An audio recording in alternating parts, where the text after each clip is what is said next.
boys over at Markwell Watches are back at it again, and this time they came out with a very interesting. I didn't have any idea that they would take it to this direction. They started out with the Memento Mori, they went over to the Datematic. I did not foresee this hard candy enamel line coming out. No way. I reached out to John to see if he'd be interested in me doing another review of one of his watches with this new release. He sent over the watch, it's on loan, and he paid me a big bag. No, the watch. This video is not sponsored. None of my videos are sponsored. I'm never paid to make reviews. I just enjoy doing it. I try to remain, is it objective or subjects can change, objects cannot?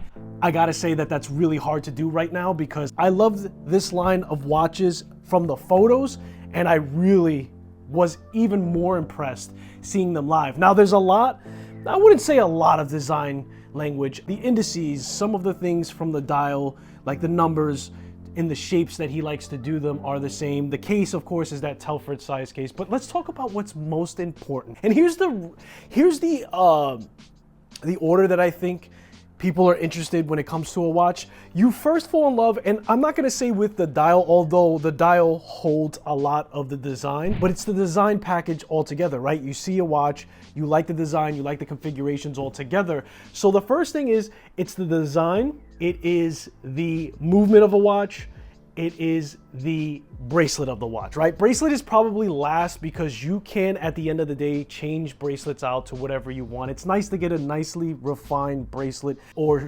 strap in quality, especially when you're paying a certain price in a watch. But I think that that's most forgiving. I think that it has to captivate you in design. It has to, of course, fit after that. So all those things tie together. And this watch on my 7 1/4 inch wrist is snazzy. But at the end of the day, the case size and dimensions and the finishing are all the same for this watch. And thus far, Markwell has been utilizing this case design for all of the watches. But for this release, I was not prepared for how fun and exciting it was going to be to see everything come together, if that makes sense.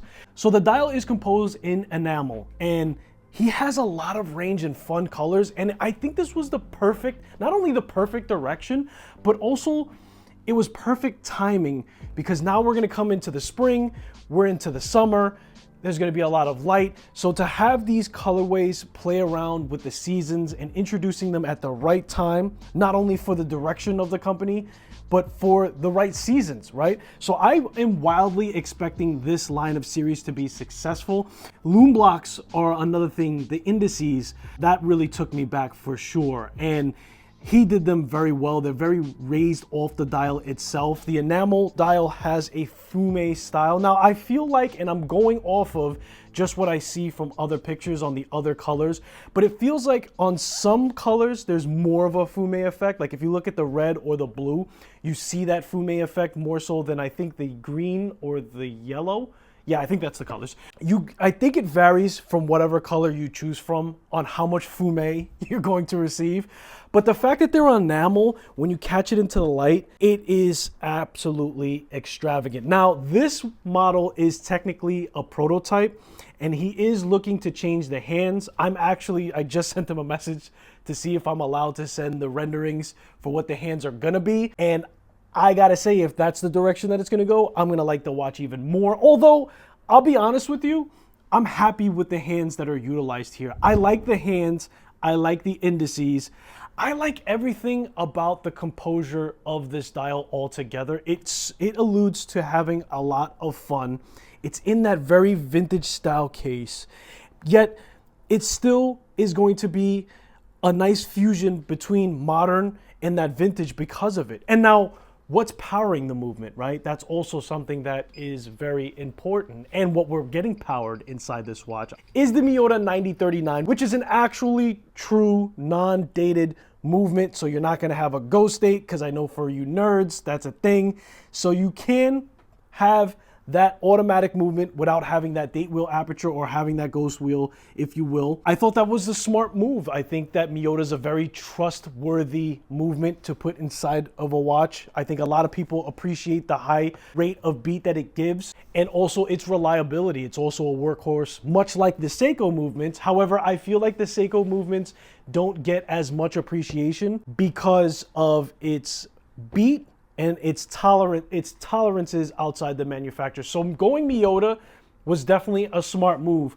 But then that also allowed the company to bring down the prices. And it's at a very crucial moment. You guys know what's going on with the tariffs inside of the US. So having a price point for the company while still delivering something that's super fun is probably extremely important.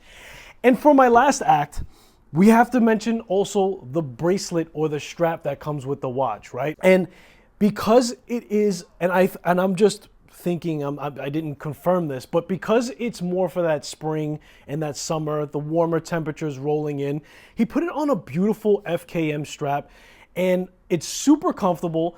It's a little, now I'm gonna say that it's a little thicker, but I'm actually used to Montrose straps, and you guys know that he designs this to be 50% thinner, which makes it so supple. That's not the case with all the FKM straps, but the one that he does give you does conform to the wrist very nicely. It has engravings on the actual buckle itself.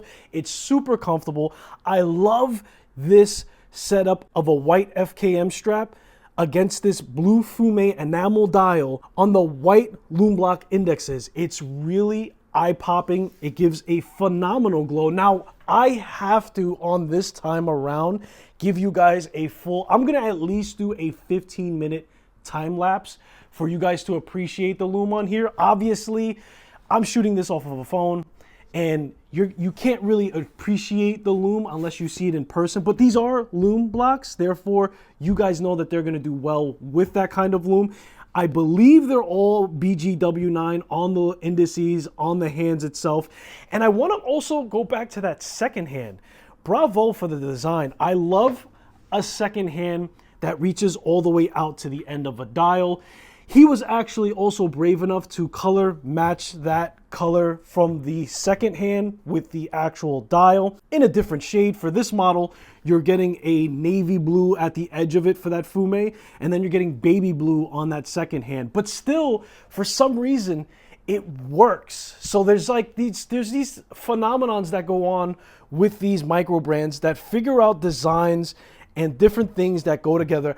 I would have never imagined that a Telford case would go so well and pair so seamlessly with an enamel dial the way that it has been done here with Markwell. So bravo. I'm really actually extremely excited to see where these guys go now, and I hope they're wildly successful with the watch in general. But let me know what you guys think of the watch. Let me know if you think that this was the right approach for Markwell. I'm sure that they would be more than happy to get your feedback, and that's the point of me doing these reviews. It's not just about what I think, it's about what the community thinks about the watches as a whole. Let me know in the comments below, and I appreciate you guys for spending your most valuable asset, which is time, and I'll hopefully see you in the next one. So now I just sit back down and turn off the camera.